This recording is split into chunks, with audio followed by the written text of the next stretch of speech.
It really is a great privilege to be sharing the word on this glorious Sunday. This morning, as we drove in a bit earlier, it was very much misty all over the property. And it was such a significant picture almost to see this gloominess, but then knowing that the sun will break through. Amen. So it's, like Rudo said, it's as if something significant happened on this day. Now, for those of you who do not know me, my name is Yaku. I am married to Rihet, and we have a son, Ivan. We are part of the Linwood Church, part of the eldership there, and it is great to be together as a bigger family today. I hope everyone fits in somewhere. But yeah, it really is a privilege for me to be sharing the word with you this morning, and I want to go straight into the scripture. You are welcome to open your Bible at Matthew 28. We'll be reading from verse 1, Matthew 28. I'll give you some time just to page there.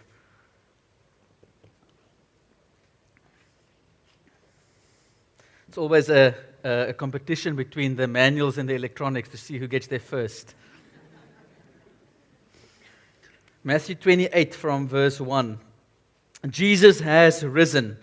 After the Sabbath at dawn on the first day of the week, Mary Magdalene and the other Mary went to look at the tomb. There was a violent earthquake, for an angel of the Lord came down from heaven and going to the tomb, rolled back the stone and sat on it. His appearance was like lightning, and his clothes were white as snow. The guards were so afraid of him that they shook and became like dead men. The angel said to the woman, "Do not be afraid, for I know that you are looking for Jesus who was crucified. He is not here. He has risen, just as he said. Come and see the place where he lay. Then go quickly and tell his disciples, he has risen from the dead and is going ahead of you into Galilee. There you will see him. Now I have told you." So the woman hurried away from the tomb, afraid, yet filled with joy, and ran to tell his disciples. Suddenly Jesus met them. "Greetings," he said. So, encounter that one. "Greetings," he said. They came to him, clasped his feet, and worshipped him. Then Jesus said to them, "Do not be afraid. Go and tell my brothers to go to Galilee. There they will see me." While the women were on their way, some of the guards went into the city and reported to the chief priests everything that had happened. When the chief priests had met with the elders and devised a plan, they gave the soldiers a large sum of money, telling them, "You are to say, his disciples came during the night and stole him away while we were asleep. If this report gets to the governor, we will satisfy him and keep you out of trouble." So the soldiers took the money and did as they were instructed. And this story has been widely circulated among the Jews to this very day. Lord Jesus, we thank you for your word. We thank you that the word became flesh and dwelt among us. Lord Jesus, that you took on human form and you went through excruciating pain, suffering, humiliation, and ultimately death, so that we can have life. We pray, Lord, that your word would minister into our hearts this morning, the truth of the resurrection, the power of the resurrection, the power of the name above all names. Lord Jesus, may you be glorified in us and through us. This is our desire, and we ask this in your beautiful name. Amen. Amen. So our theme over Easter weekend, or over this Easter period, over Passover, has been from the Garden of Gethsemane to Golgotha, then from Golgotha to the grave, and now from grave to glory. If you've been following with us over the past couple of Sundays and the Friday. And when we look at the person of Jesus, there is no person in history that has impacted the world as much as Jesus has and his teachings. He came preaching a message that was so different, so countercultural, so radical in comparison to the culture of that day. And Jesus came preaching that a different kingdom has arrived. In Matthew 4 verse 17, Jesus says, "Repent, for the kingdom of heaven is at hand." Jesus consistently preached about God's rule and reign that will break into this present through Him.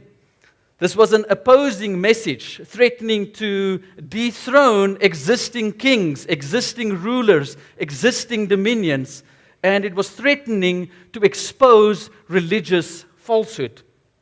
Now, in some sense, death would be the natural progression for this political and religious rebel. And if this was where the story would have ended, as sad as the crucifixion is, as beautiful as the story of the crucifixion is, as promising as the story of the crucifixion is, as sacrificial as the story of the crucifixion is, if this is where the story ended, then it would have meant nothing. Then Jesus was just a rebel who died. And in fact, should not be celebrated, should not be memorized, should not be imitated, should not be adored. C.S. Lewis makes this claim, and he says about the person of Christ, he's either a liar, a lunatic, or he is Lord. The risen King, the Messiah who has come to save, he is God Himself. I remember one day I was visiting a Hindu in his home, and in his home there were many different pictures and portraits, and one of them was a picture of Jesus, one of them was a portrait of the Sermon on the Mount, and I asked him about it, and he says he loves the teachings of Jesus. They are so good to follow and apply to our lives. But friends, you and I cannot make a decision just to say that Jesus was a good man, that Jesus was a good teacher, that His teachings were morally good and beneficial to society, that He is someone to be admired and to look up to. Why? Because Jesus gave Himself out to be more than that. By His own words, Jesus gave Himself to be out more than that. He declared that He is God. He declared that He is the Messiah. He is the true King of Israel. He is the one who is able to forgive sins. He is the establishment of God's kingdom. So either He was a liar, claiming to be someone He was not. And even though He was willing to die for the lie, He sold you a pie in the sky, and it means nothing. Or Jesus was a lunatic, really believing to be someone who is not. And you and I have been duped alongside Him. And none of those two, whether a liar or a lunatic, would be worth any of our time, any of our following. But the empty tomb validates Jesus' ministry and His teachings. Through the resurrection of Christ, every teaching of Jesus is validated. Through the resurrection, every promise that Jesus has made is guaranteed. Some of His promises, John 3 verse 16, Whoever believes in me shall not perish but have eternal life. Guaranteed. I will ask the Father, and He will give you another helper, the Holy Spirit, a comforter, a counselor, one who will guide you into all truth.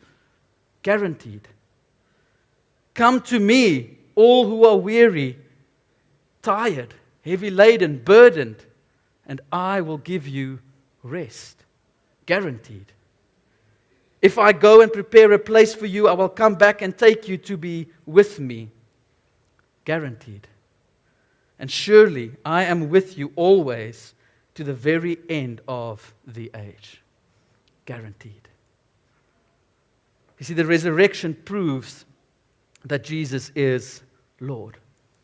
The resurrection proves that Jesus is Lord and that His kingdom is real and that His kingdom will be established forever. And the resurrection forces you and me to make a decision on who Jesus is. The truth of the resurrection of Christ forces you and me to make a decision as to who Jesus is. You can accept Him and recognize Him as Lord of your life. You can choose to deny Him as Lord. But friends, what you and I cannot do is ignore Him. We cannot ignore the message of Jesus. We have to make a decision as to where we stand about this man who died and rose again. So we have to make a decision. So in the text, what is the response that we see? First, we see this woman going to the grave, looking for their beloved Savior. And here they encounter this angelic being that is sitting on the rock that has been rolled away. And he says to them, "Do not be afraid, because I know that you are looking for Jesus who has been crucified, but he is not here. He has risen just as he had told you. Come, see where his body had laid. But then go quickly and tell the other disciples that he has risen." Then they go away, they meet Jesus, they fall at his feet, they worship him. And then Jesus says to them, "Go and tell my brothers that they will also see me. Go and tell them that I live. Go and tell them that everything is true." Now we need to understand and remember that the followers of Jesus were in a state of hopelessness. You see, their Savior has just died. Their King has just died. Their leader has just been crucified, and it seems that all hope is gone, and everything that they've gone through up to that point didn't really mean much. And what are they to do with their lives now? How are they to enter back into society now that Jesus is dead? But here is the task that the angel and Jesus gives to these women. Go and tell them that Jesus indeed has risen, that he is alive, and they will see me. Now, if we forward from that resurrection encounter and we see the lives of the disciples of Jesus, we see how they boldly, unapologetically, sacrificially went out and proclaimed the message of the risen King, that Christ indeed is risen, his kingdom is real, and there is this message: the kingdom of God has come, repent. Turn away from your current way of life. Turn towards this King who has been resurrected and follow him. They have found a treasure that is worth forfeiting everything for. And it is for everyone. They have found in Jesus a treasure that is worth forfeiting everything for. And it is for everyone. So what was the response of the soldiers? If we remember, they saw the angel rolling away the stone.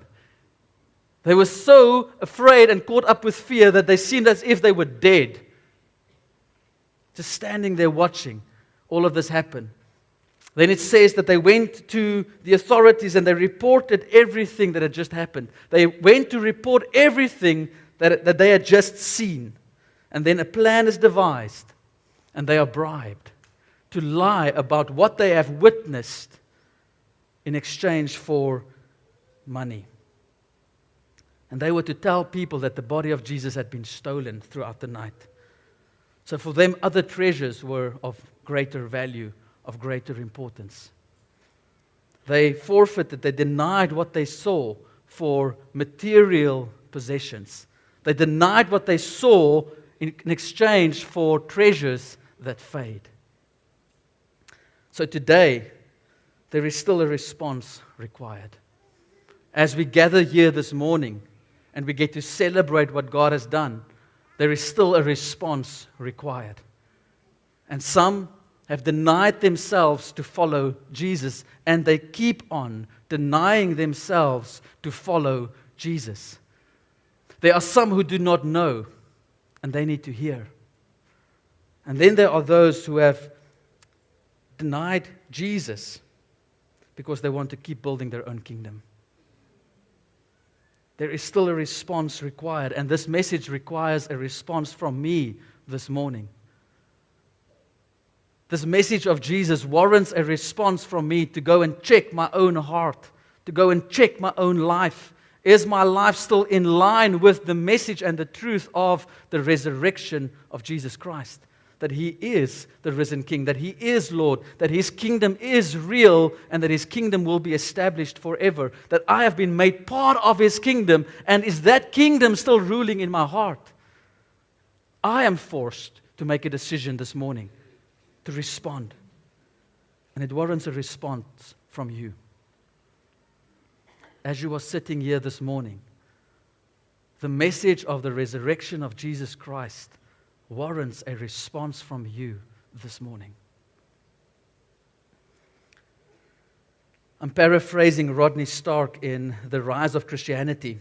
He said, if you assume there were 1,000 Christians in the year 40 and assume a growth rate of 3.42% per year, 40% per decade, by the time Constantine took power, Christians would number half the Roman Empire. So it speaks about the rapid growth of Christianity post the resurrection. Now, how did this rapid growth take place? In A People's History of Christianity, Hannah Butler Bass says, during the plague of Galen, 165 to 180 AD, in which hundreds of thousands of people died in the streets, Christians proved their spiritual mettle by tending to the sick. As Bishop Cyprian of Carthage would later claim, that plague was a winnowing process in which God's justice was shown by whether the well care for the sick, whether relatives dutifully love their kinfolk as they should, whether masters show compassion to their ailing slaves, and whether physicians do not desert the afflicted, because they did not fear death. Christians stayed behind in plague-ridden cities while others fled. Their acts of mercy extended to all the suffering regardless of class, tribe, or religion, and created the conditions in which others accepted their faith. Christians did risky, compelling, and good things that helped people.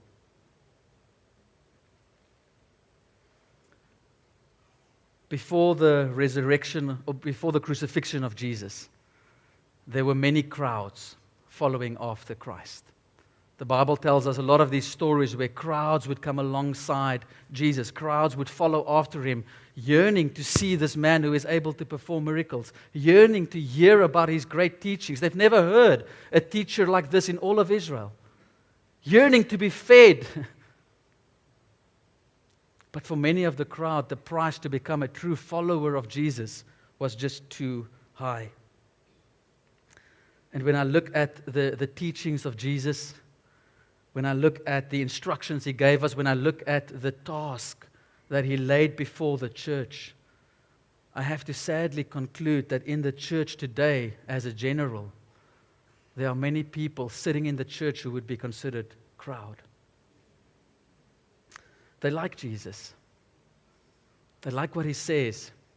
They like what he has to offer. They like what he stands for. They like what he can do for them.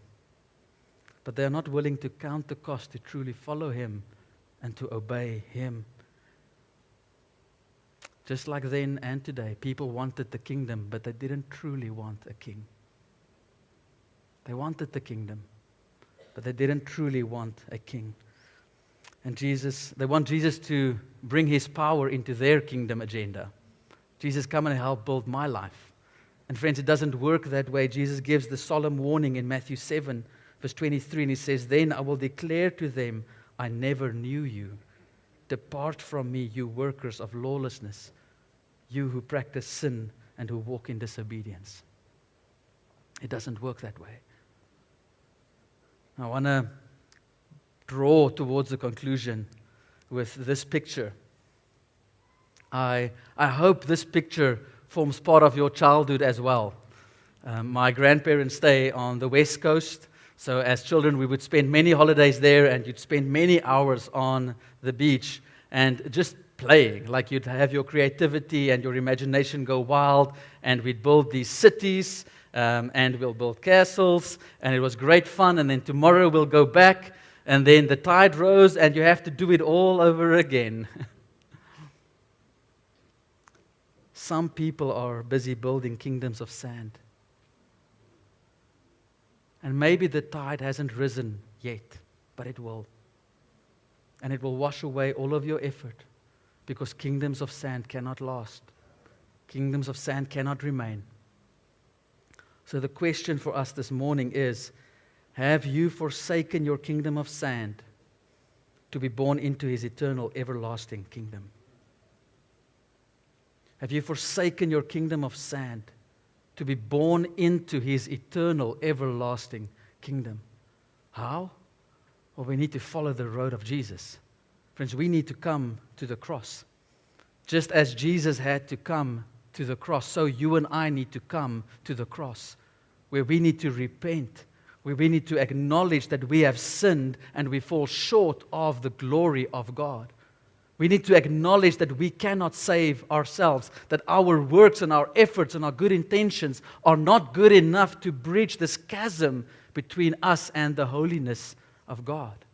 We need to come to the cross so that the blood of Christ can wash us clean and make us pure.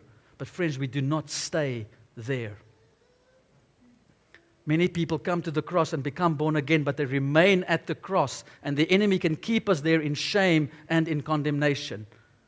But we don't remain at the cross. Just as Jesus rose from the grave, we need to come to the open grave. As He rose, we rise. In His victory over death lies our victory over death. The Bible says that the very same power that rose Christ from the grave now lives in us. Hallelujah. You see, not only are you a sinner who has been saved, you are now a kingdom citizen who has been redeemed, who has been given access to the Father, and the kingdom of God is your inheritance. There is a new power that you get to live in, that you get to live victoriously over sin. You get to live victoriously over death because Christ has conquered. And you and I get to walk in this newness of life and in this full victory. But friends, we do not stay there because that can easily become about us. No, we do not stay there. No, we go. We tell. We shout. Christ is risen. Amen. The evidence of the resurrection is the empty tomb. The evidence of the resurrection of Jesus is the empty tomb that validates His kingdom, His message, His ministry, every single promise. The evidence of the resurrection in your life and mine lies in our witnessing. The evidence of the resurrection of Christ in your life and mine lies in our witnessing. The way we witness to ourselves. See, just as the disciples found themselves in a Saturday, you might find yourself in a Saturday where it seems hopeless and gloomy and dead, and there seems to be no way out. But the resurrection of Christ proves to you this morning that Christ is not finished yet. God is not finished yet. Whatever circumstance you might find yourself in, God is not finished yet. The way we witness to our families, the way we serve and treat our spouses, the way we raise our children, the way we witness to injustice and brokenness around us, the way we witness with regards to our resources, and the way we witness to those who do not know. The evidence for the resurrection in your life and mine lies in our witnessing, where this new kingdom has been established in my life and it grows strong and bears much fruit. So back to the question, have you forsaken your kingdom of sand to be born into His eternal, everlasting kingdom? Before we take communion, I think it's important for us to remember that this is not just a ritual. We had communion together on Friday. We're having communion again today. And it's like, wow, didn't we have communion already? It's not a ritual. It's not a tradition. It's not something to be taken lightly. Friends, we take communion because we remember Him. We remember who He is and what He has accomplished for us. When Jesus was on the cross, He declared, "It is finished." He rose from the grave, proving that He is truly who He claimed to be, the Messiah, the King of Israel, God Himself. We remember Him, but we also do communion to remind ourselves that we have been joined with Him, that as Christ died, so I died with him. As Christ rose, so I rise with him. And I carry within me now this message that is able to save the world. Communion is not for everyone. If the Holy Spirit is convicting you this morning of something in your life, respond to him first. If you need to repent this morning, then do that. But respond to the Holy Spirit first before you partake of communion. Because this is not something to be taken lightly. We drink of his blood, we eat of his flesh, we partake of him. As he is, so we are. As he lives, so do we. If you have not been born again, if you have not been born into his kingdom, then today you need to make a decision as to who Jesus is. Because it warrants a response from us this morning. And I want to ask, if that's you this morning, we're not going to close our eyes. It's not going to be a secret moment. But if that's you this morning and you know today God is calling you to exchange your kingdom of sand for his eternal, everlasting kingdom in your life, that today you need to make a decision that Jesus is Lord, I want you to raise your hand. With every eye open. Not to expose you, not to shame you. Can we leave the lights on just for a little bit? Again, it's not a secret moment, friends. Because we can make our Christianity secret and then we wonder why we struggle to share it out the doors. Who Christ is to you is the greatest witness of your life. What he has done for you, that he is risen. And even if you have many unanswered prayers in your life today, it doesn't negate the fact that Christ has risen, that he is still Lord. And that he will come back. And that his kingdom will be established forever. And in his kingdom there is no more sorrow, no more death, no more pain. That all of this is temporary. But when Christ comes, he will establish fully the eternal. Will you be part of that? So if you need to respond to Jesus this morning, I want you to raise your hand. Thank you. Anyone else? Thank you.